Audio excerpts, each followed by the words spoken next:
Hello everybody, welcome back to the Praetorian. I am Roger Hanson, and today I will be reading to you another note that I have on my Facebook notes. It's a historical note.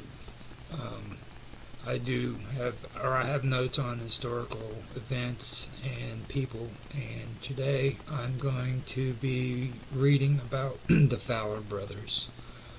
And I took this note down on May the 6th, 2009.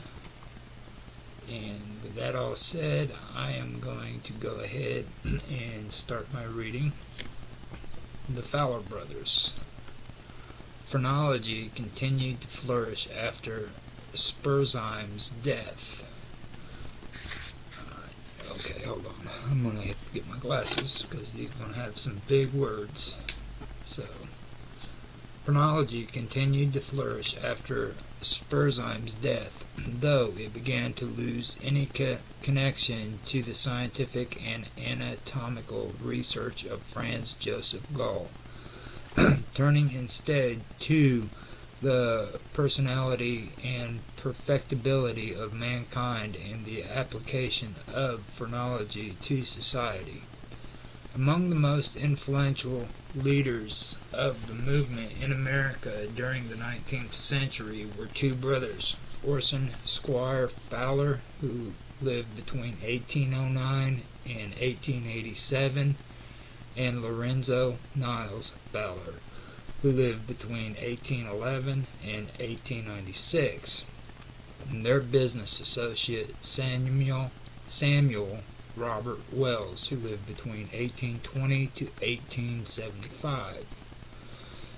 The Fowler brothers began as itinerant phrenologists, lecturing and reading heads throughout New England. After a brief practice in Washington, O.S. Fowler went to Philadelphia in 1838 and opened an office called the Phrenological Museum, where he began publication of the American Phrenological Journal. The business moved to New York City in 1842, where the two brothers, their sister Charlotte, and Lorenzo Fowler's wife Lydia became notable phrenologists, and the phrenological cabinet displaying casts, skulls, charts, and other artifacts of the movement became a popular fixture in the city. Branches of the cabinet subsequently opened in Boston at 142 West Street and in Philadelphia. In 1843, Charlotte Fowler married a medical student, Samuel Roberts Wells, who then entered the partnership with his brother-in-law, forming the publishing house of Fowler and Wells. The firm produced hundreds of titles and edits and literally thousands of copies of phrenological texts, and also sold charts, sets of cranial casts, and the famous symbolical heads. In addition to their mercantile ventures, the Fowlers were educators, training an army of phrenologists and supplying them with the tools of their trade. L. N. Fowler, 1811 through 1896. Phrenological reading of G. H. Clark, manuscript, March 1835. Lorenzo Niles Fowler compiled this notebook of phrenological readings for individuals encountered during his travels through upstate New York, western Pennsylvania, Ohio, Indiana, and Kentucky in 1834 and 1835. There are a number of examinations of lunatics, prisoners, and criminals, including this assessment of G. H. Clark of Ithaca, who was accused of murdering his wife. Fowler said that G. H. Clark was notoriously wicked, cruel, and profligate, had but little or no real tender feelings. In a rage, he cut his wife to pieces in the street, and from that day to the day of his death, he showed no more sorrow or sense of wrong than a brute. Okay. From the collections of the Boston Medical Library. J.B. Moore. Instructive and Amsung.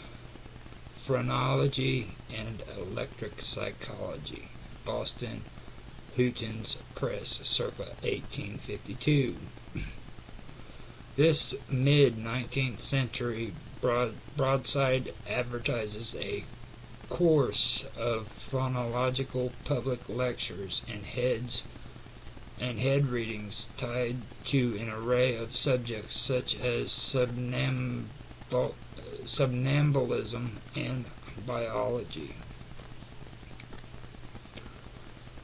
From the collection of the Boston Medical Library. Okay, Know Thyself. The Fowlers promoted their business with the pithy slogan, Know Thyself, implying that the self-knowledge derived from phrenology could lead to perfectibility through the development of the faculties.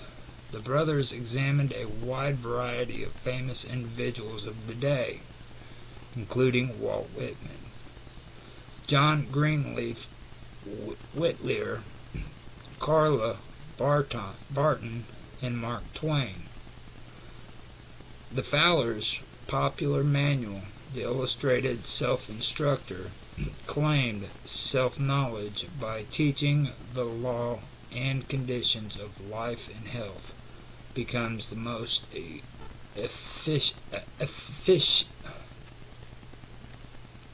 efficacious means of prolonging the former and increasing the latter. It also shows us our natural talents, capabilities, virtues, vices, strong and weak points, and develops the laws and conditions of human and personal virtue and moral perfection, as well as of vice and how to avoid it. It is therefore the quintessence of all knowledge. O. S. Fowler, 1809 to 1887, and L. N. Fowler, 1811 to 1896. The Illustrated Self-Instructor of Phrenology and Physiology, New York, Fowler and Wells, 1855. The brothers used the Illustrated Self-Instructor as both a popular handbook to phrenology and an advertising tool. The opening pages of each volume were used to record character assessments, such as this one of A. G. Hook, given by O. S. Fowler in 1854. Individual faculties were rated on a scale of 1 to 7. Traits on the lower end were ripe for development, while those on the higher end could be repressed. The Illustrated Self-Instructor went through over 20 editions. The last appeared in 1918. In 1895, L. N. Fowler asserted that over 100,000 copies of the work had been sold. Gift of Tufts, Tufts College, to the Library of Harvard Medical School in 1925. The American Phrenological Journal and Miscellany, Volume 9, New York, Fowler and Wells, 1847. The variety of subjects allied to phrenology under the Fowler Brothers is illustrated in this volume of their popular periodical. In addition to biographic sketches of prominent individuals, cranial analysis, and news of the progress of the movement, the journal printed items such as time in a calf, CALF, discussing the phrenological faculties of that animal, and these verses inscribed by a phrenological on a skull, from the collection of the Boston Medical Library, symbolical heads, marked or numbered with the 35 faculties identified by J.G. Spurzheim. These 19th century symbolical heads remain the most enduring icon of the phrenological movement. Many heads of this type were produced and marketed by the Fowler and Wells Company as both teaching tools and advertising. Lorenzo N. Fowler said of the symbolic head, "For 35 I have studied crania and living heads from all parts of the world, and have found in every instance that there is a perfect correspondence between the conformation of the healthy skull of an individual and his known characteristics. To make my observations available, I have prepared a bust of superior form and marked with the divisions of the organs in accordance with my research and varied experience. Purchased for the Boston Medical Library in 1970. L. N. Fowler, 1811 through 1896, and Jesse Allen Fowler, between 1856 and 1932. Phonological Dictionary, London, L. N. Fowler and Company, circa 1894. This short guide of phrenology by Lorenzo Niles Fowler and his daughter defines the various faculties of and concludes with an essay describing the procedure for finding certain organs on the surface of the skull. Let us take, then, for our understanding point the outer angle of the eye, and draw a line to the middle of the top of the ear, and destructiveness is exactly under this point, and extends upward about half an inch above the top of the ears. When secretiveness is small and destructiveness is large, there will be a horizontal ridge extending forward and backwards, more or less prominent according to the size of this organ.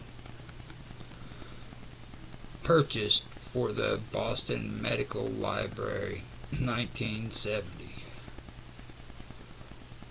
While Gall had conceived of phrenology as an anatomical science, and Spurzheim had continued to develop it along scientific lines, the Fowlers proceeded to simply promulgate and popularize the movement.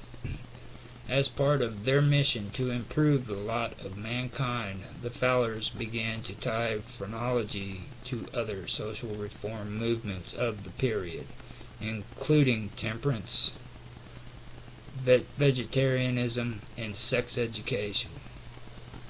In 1864, the American Phrenological Journal and Life Illustrated, a monthly Fowler and Wells publication, stated the journal contains everything new and useful in regard to the science of man, physical, mental, and spiritual. Other interests such as new inventions, agriculture, commerce, mechanism, science, art, and literature will receive attention. We feel it is a duty to participate in and cooperate with all the great movements for the emancipation of man from error, ignorance, sin, want, intemperance, and spiritual darkness. Our work embraces all mankind and all interests. This crusading tone is emblematic of the ambition and excess which began to characterize the phrenological movement in America. Now that brings me to the end of my reading. If you guys are interested in that topic, check out the Fowler Brothers or phrenology. It's very interesting, and it was real popular back in the 1800s. It also gets very tied into the eugenics movement, which became real popular during the late 1800s all the way up to World War II. And you'll read more about that if you do have any interest in it.